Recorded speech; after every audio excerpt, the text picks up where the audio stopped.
বড় গাড়ি চালাইতে হইলে সর্বদাই ভাবতে হইব যে সব পাগল, আমি একমাত্র সুস্থ ব্যক্তি। কে কি বললো কে কি করলো, যাত্রীর পিছন থেকে বললো এই পাল চালান, হ্যাঁ পিছনের গাড়ি আগে গেল, গাই মাথা গরম কইরা আপনি মনে করেন হ্যাঁ উই আমারে ঘুরা দিল অলরেডি যাত্রী আমার এই কথা কইলো, আমিও তো পারি, আমিও তো ছিলু সিসেবাল আর সিরবোবাল, তার নাম হইছে হরিদাস পাল।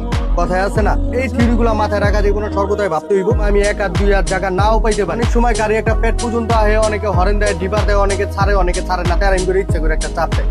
আসলে সর্বদাই একটা কথাই মাথায় রাখতে হইব যে আমরা যেহেতু বড় গাড়ি চালাই, আমাকে মন মানসিকতা সবকিছু বড় ধরনের রাখতে হইব যে আমরা যেহেতু বড় গাড়ি চালাই আমাদের ত্যাগ স্বীকার করে চলতে হইব। কথা একটাই, নাইলে আপনি বড় গাড়িতে টিকতে পারবেন না ভাই। যেরকম মোটরসাইকেল বলেন, সিএনজি বলেন, প্রাইভেট কার বলেন, পিক আপ বলেন, অনেকে কিংবা পাবলিক পথচারী বলেন, হরেন একটা দিচ্ছেন আপনার দিকে ঘেরি ঘুরে এমনি চায়া থাকবে।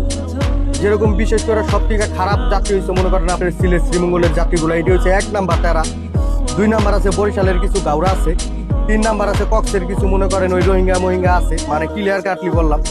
আরে কি করবো, হরেন একটা দিচ্ছেন আপনি যাইতে পারেন আর না পারেন, ওই রাস্তাটা কিন্তু অলওয়েজ ভিজা থাকে, লবণ চাষ করে ডাইনে বামে রাস্তা ভিজা থাকে, আবার মাছের গাড়ি যাতায়াত করাতে পানি পড়তে পড়তে আবার ইটের বাটার মাটি মুটি টানে, সবকিছু মিলে রাস্তা পিছলা ভিজা মাটিতে একবারে তেলতেল হয়ে যায়। একটা হরেন দিচ্ছেন কিংবা ডিপার দিচ্ছেন, ওই বুঝে নাই, ওই বামে জায়গা আছে, ওই ইচ্ছা করলে নিতে পারে কিন্তু ওই বামে লইব না, ওই কি করবো বের করে আপনার মুখের দিকে চায় থাকে। আসলে এই জায়গাগুলা থেকে আমাদের ভাবতে হইব যে ওরা অবুঝ। যেরকম আপনার বয়স কত 30 বছর, আর একটা 2 বছরের বাচ্চা অনেক সময় আমাদের ফাইজলাম করে একটা থাপ্পড় দেয় কিংবা একটা লাথি দেয় না, মজা করে না, আমরা কি করি এটা মজা চলে নেই যে পোলাপাইন মানুষ বুঝে না। অতএব কথাই একটা যে আপনার বড় গাড়ি চালাইতে হইলে সর্বদাই ভাবতে হইব যে সব পোলাপাইন আমি বুঝি, দুনিয়ায় সব পাগল, আমি একমাত্র সুস্থ ব্যক্তি। সাকুরা পরিবহন একটা গাড়ি চালাইছি, যাইতাছি মানে মোস্তাপুর পার হওয়ার পরে সাদুর ব্রিজের আগে যাইতাছি ভালো, হঠাৎ করে মনে করেন যেরকম আপনার বুস্টার বাস্ট হয়ে গেছে গা, প্লাস বুস্টার যে হাওয়ার পাইপ আছে ওইটাও বাস্ট হয়ে গেছে, ওখানে ব্রেকে পাড়া দেওয়া দিয়ে